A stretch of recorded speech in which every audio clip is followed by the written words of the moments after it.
Sebenarnya, menurut saya, mbak-mbak ini semua sudah mengenal SIM sebelum mbak-mbak dikirim ke Hong Kong. Ya, jadi saya nanti akan menjelaskan sebenarnya SIM ini bukan sesuatu hal yang baru. Karena teman-teman semua sebelum ke Hong Kong sudah buat paspor, dan semua paspor itu dibuat dengan berbasis SIM. Cuma bedanya, SIM yang dulunya diterapkan di Indonesia, sekarang juga diterapkan di luar negeri. Itu aja bedanya. Oke, next. Oke, sorry, Mbak, dasar hukum dulu ya. Nah ini teman-teman sekalian, ini yang menjadi landasan saya dalam bekerja. Nah sebagai aparatur pemerintah, saya tiap tahun diaudit oleh pemerintah.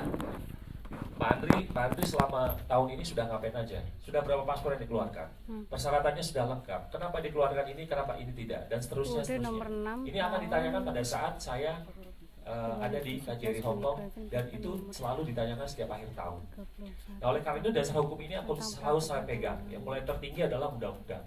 Teman-teman kalau mau browsing silahkan, kalau mau lihat tentang imigrasi adalah Undang-Undang Nomor 6 Tahun 2011 dan turunannya, dan mulai dari PP ya. Kemudian juga ada undang-undang tentang PNBP.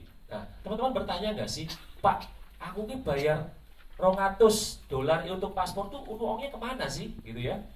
Ruang atus itu diatur oleh PP ini Mbak, PP 45 tahun 2014. Jumlah 270 itu diatur dengan peraturan pemerintah ini. Nah, ketika Bapak sudah bayar di Bank BNI, uang ini langsung disetorkan kepada kas negara. Untuk selanjutnya diatur untuk pengeluarannya seperti apa. Kami Mbak sedang berjuang bagaimana kalau uang PNBP yang dihasilkan oleh setiap satker itu satuan kerja, dalam hal ini KJRI Hong Kong, sebagian dikembalikan lagi kepada KJRI Hong Kong agar uang itu bisa dibuat untuk perbaikan pelayanan. Sekarang Bapak lihat kursinya kok jelek banget sih Pak, udah reot ya kan. Kemudian AC-nya kok panas sih Pak gitu. Lampunya udah redup, kadang-kadang mau mati, kadang-kadang pecah bolamnya. Atau kadang-kadang Pak pegawainya kok pada nesu, marah-marah terus. Oh berarti kurang vitamin nih Mbak. Semua itu Mbak, uang ini sebenarnya secara jujur belum semua kembali kepada kami. Jadi kami hanya menerima anggaran yang memang sudah dialokasikan oleh negara. Dengan PNBP kita harapkan uang yang Mbak bayarkan kepada kami juga harus dinikmati lagi kepada Mbak, gitu ya. Ini sedang diperjuangkan. Doakan saja supaya berhasil. Oke? Nah yang berikutnya adalah Permen-Kumham. Oke, itu detail. Nah Mbak, sebenarnya kalau kita bicara paspor itu hanya dari sebenarnya 2 jenis dokumen perjalanan. Dokumen perjalanan itu sebenarnya ada 2, ada paspor, ada SPLP. Okay? Yang Mbak sering kenal itu adalah paspor. Pak, kenapa saya harus dapat SPLP? Ya. Nah, kalau saya mau terangin secara lebih jauh nanti akan lebih lama. Nanti kita akan tanya jawab di sesi yang berikutnya. Tapi intinya, ketika Mbak dapat SPLP, itu artinya Mbak juga diakui sah masih sebagai WNI. Nah, ya, bedanya kalau SPLP hanya berlaku sekali jalan atau berlaku hanya setahun. Kalau paspor itu berlaku untuk 5 tahun. Kemudian berikutnya, tadi sudah disampaikan di dalam video bahwa paspor itu adalah dokumen milik negara.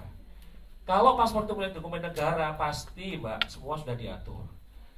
Karena paspor sudah milik negara, persyaratannya, kemudian tata cara pembuatannya, sampai dengan Mbak, kalau sudah habis berlaku, apa yang harus dilakukan. Kami berhasil, alhamdulillah, sekarang menyelamatkan paspor yang sudah ditahan imigrasi Hong Kong akibat menjadi barang sitaan. Itu sudah kami dapatkan dan sudah disetujui oleh pengadilan. Nah, dulu paspor yang sudah ditahan oleh imigrasi Hong Kong udah di-keep aja sama mereka dan tidak dikembalikan kepada kami. Kami jelaskan bahwa paspor itu milik negara. Lagi-lagi Mbak, sebenarnya tujuan kami simple. Bagaimana dengan paspor kewibawaan negara kita itu terjaga. Gitu. Jadi jangan seenaknya, ini paspor bukan milik Anda, tapi milik pemerintah Indonesia. Oke, berikutnya. Nah, sorry Mbak, masih yang tentang. Nah, paspor dan SPLP diterbitkan dengan menggunakan SIM. Ini merupakan amanat dari Undang-Undang Nomor 6 dan disebutkan di awal. Kenapa SIM? Nah, sekarang saya juga bilang, Pak, SIM itu apa sih? Ojo jauh-jauh. Pokoknya intinya kalau singkatannya Sistem Informasi Manajemen Keimigrasian. Dia punya banyak cabang. Ada sistem paspor, sistem visa, sistem perlintasan di bandara dan seterusnya. Aku nggak mau ribet. Intinya dengan SIM data biometrik seseorang, baik itu dari sidik jari dan muka, itu terekam di dalam database keimigrasian.